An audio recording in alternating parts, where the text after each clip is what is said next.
Here's a question for you. How aware are you of your personal identity contributing to your decision making? I think I could do hours of videos on identity. I train on it.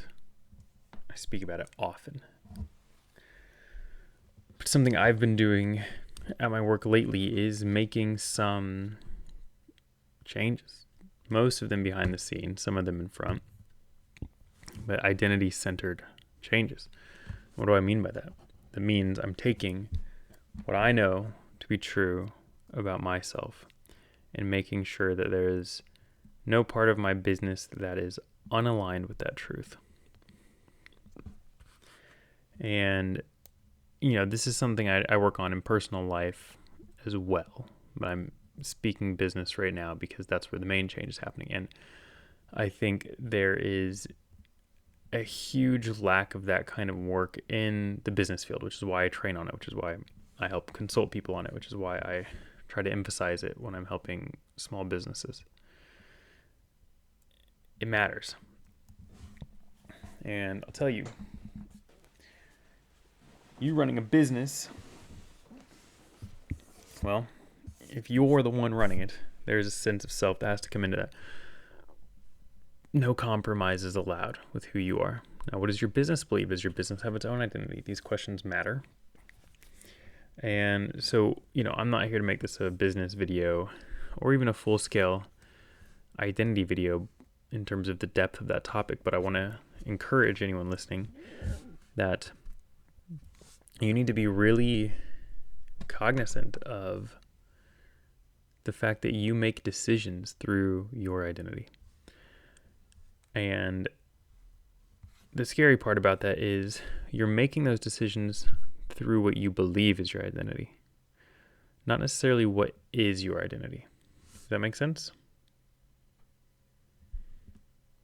So if I believe I'm not good enough, then I'm going to make decisions in my life that encourage and support that lie, right? If I think I'm not worthy of love, I'm going to make sure to surround myself with people that remind me of that, even if it hurts. It's because I believe at my core it's who I am, and that's destructive. If I believe that I'm worthy of love, then I'm going to put myself around people who treat me that way and believe that about me. This is going to affect your decision making, whether you act like it or not.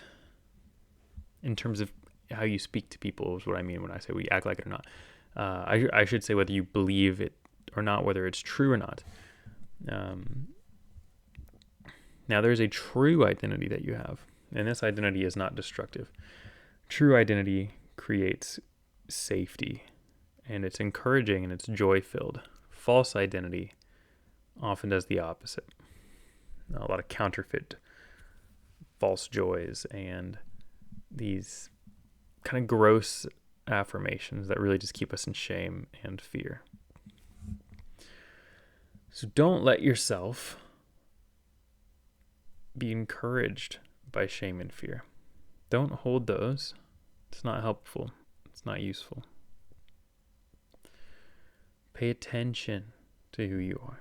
Make decisions through your healthy identity, who you're actually made to be. You understand this. It's important. You can't be creating just false narratives about yourself and then acting them out. It will fall in on itself, or you will die before it does. It does not end well to do that. People live their whole life that way, though. And really, it just starts by telling the truth. You have to listen to that truth, and then you have to move forward. And one of the best indicators, like I said, that I can give of truth is that it's not shame-filled. Now, someone might tell you the truth, and you might feel shame. That doesn't mean they told you something shameful. It meant you are complex. And when hearing the truth, you allowed another lie to come in to fill you with shame instead. That makes sense? Someone calls you into a better version of yourself. Be careful not to be offended by that. Be reflective. Like I said, I can go for hours on this, and I won't. This will actually probably be relatively short. But I just want to encourage people to stop listening to false narratives. If someone says, "Who are you?" and you give negative things, you're lying. You're lying. You are not negative things. You might do negative things and you might act out negative things, but who you are at your core and who you're made to be is not.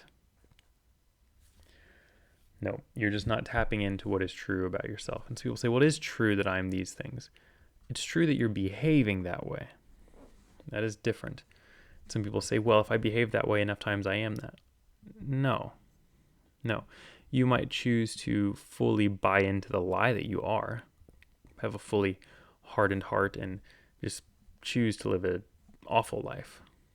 But you're still lying, because the avenue to not being that way is fully available whenever you say yes to it.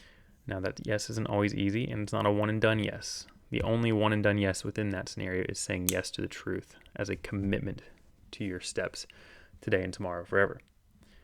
You'll still have to fight back against lies. You'll still have to face reality at times and wrestle. Totally fine. But don't live in a lie of destructive negativity.